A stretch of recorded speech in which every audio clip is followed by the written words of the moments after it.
Le 9 mai 2015, se déroule à Moscou la commémoration du 70e anniversaire de la fin de la Seconde Guerre mondiale.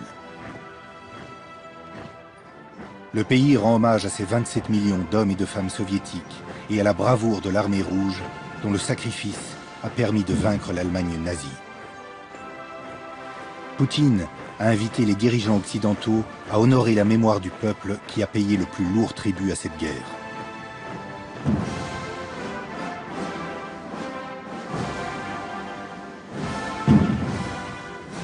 Humiliation suprême, pas un seul chef d'État de l'Ouest n'a fait le déplacement.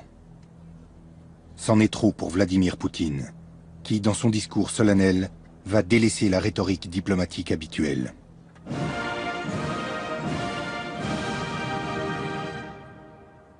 Уважаемые граждане России, дорогие ветераны, здесь проходили крупнейшие по количеству войск и техники решающие битвы Второй мировой. Была создана Организация Объединенных Наций. Сформирована система современного международного права. Однако в последние десятилетия все чаще стали игнорироваться базовые принципы международного сотрудничества. Мы видели попытки создания однополярного мира. Видим, как набирают обороты силовое блоковое мышление. Все это подтачивает устойчивость мирового развития.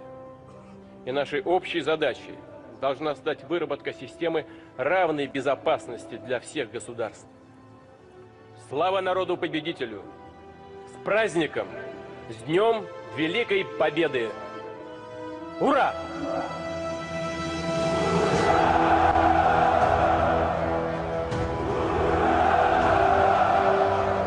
Ce discours est prononcé en présence des présidents chinois et indiens, qui représentent, avec la Russie, près du tiers de la population mondiale et de sa richesse. Les alliés de demain, contre ceux que Poutine appelle les tenants de la force brute.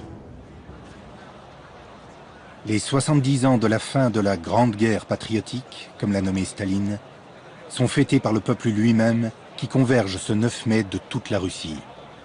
La grandeur russe, elle n'a quasiment qu'un seul épisode, c'est la victoire sur Hitler en 1945, et c'est le tournant du XXe siècle, c'est cette date essentielle. Donc toute la nouvelle idéologie se construit sur le passé. De là est sortie la puissante Union soviétique, et une Russie qui existe, ou qu'ils entendent voir renaître, et dont ils sont reconnaissants, Vladimir Poutine, d'affirmer qu'elle existe et qu'elle est puissante.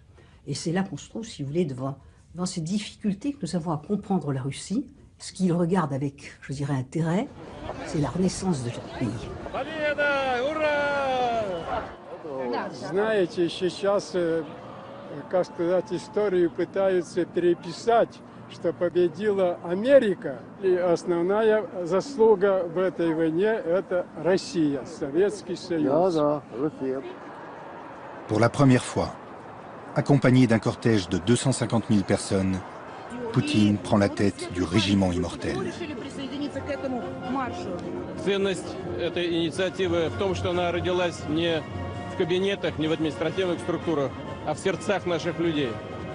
Это показывает то уважение, с которым мы относимся к поколениям, защитившим страну. Это показывает и является знаком того, что мы будем держать высоко планку, которую они поставили. Но это также говорит о нашей уверенности в себе, в своих силах и в счастливом будущем наших детей.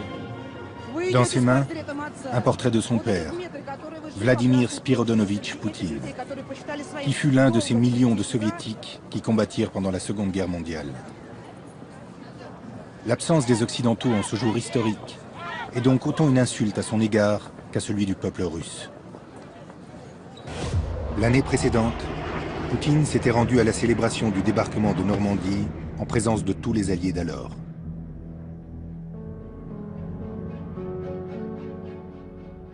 Mais quelques mois plus tard, il n'avait pas été officiellement invité aux cérémonies commémoratives de la libération du camp d'Auschwitz, pourtant menées par les seules troupes soviétiques.